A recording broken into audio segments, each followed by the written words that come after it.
The book and the summary you are about to experience deal with the subject of trauma, including descriptions of its causes and symptoms. Please take care of yourself while watching, and if you find the material distressing, feel free to pause or step away. This is a journey of understanding, and it should be taken at your own pace. Have you ever felt haunted by something from your past? Not just a bad memory, but a feeling deep in your body, a knot of anxiety that appears out of nowhere, a sudden flash of rage that doesn't fit the situation, or a profound sense of numbness that makes you feel disconnected from the world and the people you love. We often try to reason our way out of these feelings. We tell ourselves to get over it or that it's all in your head. But what if it's not? What if that feeling isn't just an emotion, but the deep physical echo of a past trauma, literally stored and trapped in your nervous system?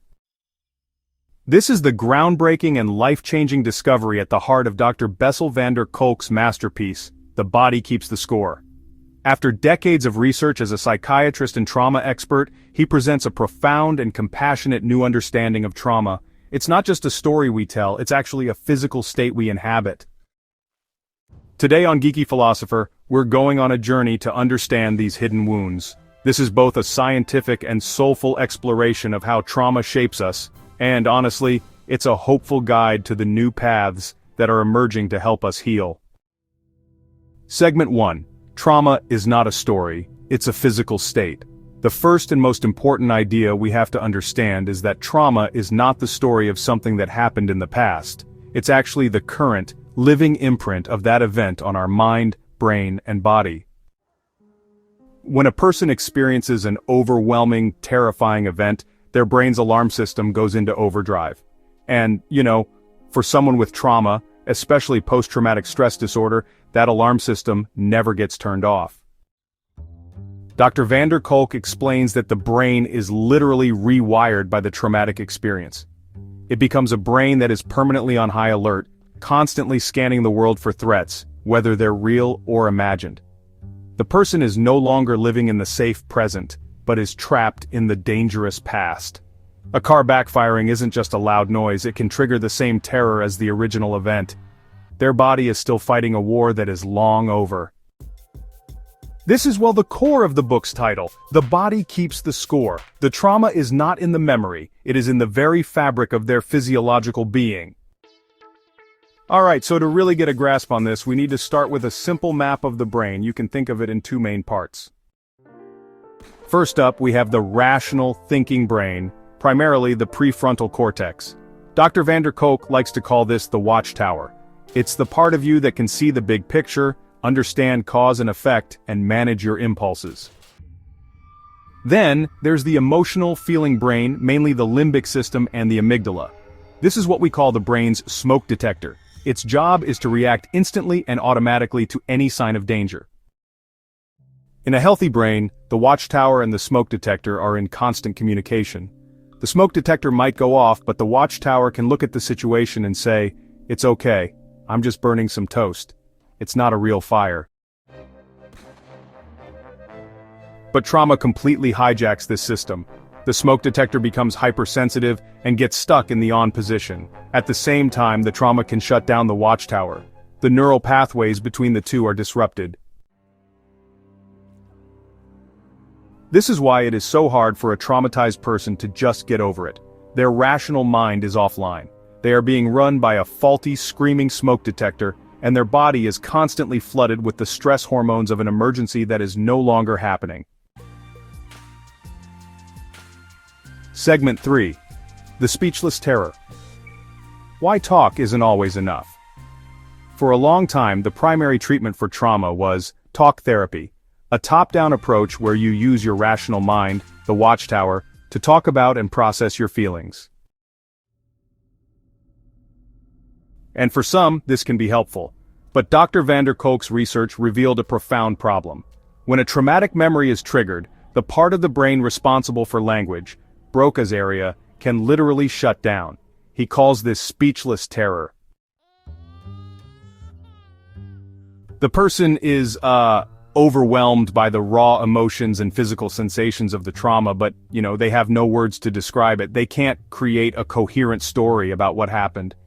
This is why asking someone to simply talk about it can be ineffective or even re-traumatizing. They're actually trying to use a part of their brain that has been knocked offline by the trauma itself. This discovery led Dr. van der Kolk to a revolutionary conclusion. To heal trauma, you can't just start from the top down, you have to start from the bottom up. Bottom-up healing means starting not with the thinking mind, but with the feeling body. The first and most important step in healing trauma is helping the body learn to feel safe right now. It's about restoring a sense of physical agency and calm. The second half of the book is, a hopeful exploration of the many body-based therapies that are proving to be incredibly effective. He talks about practices like yoga. Yoga is a powerful tool for trauma because it is a gentle, mindful practice of learning to be present in your own body, to tolerate physical sensations, and to regulate your own breathing and nervous system. He explores EMDR, which stands for Eye Movement Desensitization and Reprocessing, a technique that uses bilateral stimulation, like eye movements, to help the brain process and integrate traumatic memories without being overwhelmed. So, let's talk about neurofeedback for a moment. It's a therapy where people actually learn to retrain their own brainwave patterns, strengthening the calm and focused parts of the brain, while also quieting those hyper-aroused parts that can cause so much trouble. The specific techniques might differ, but, honestly, the underlying philosophy stays the same.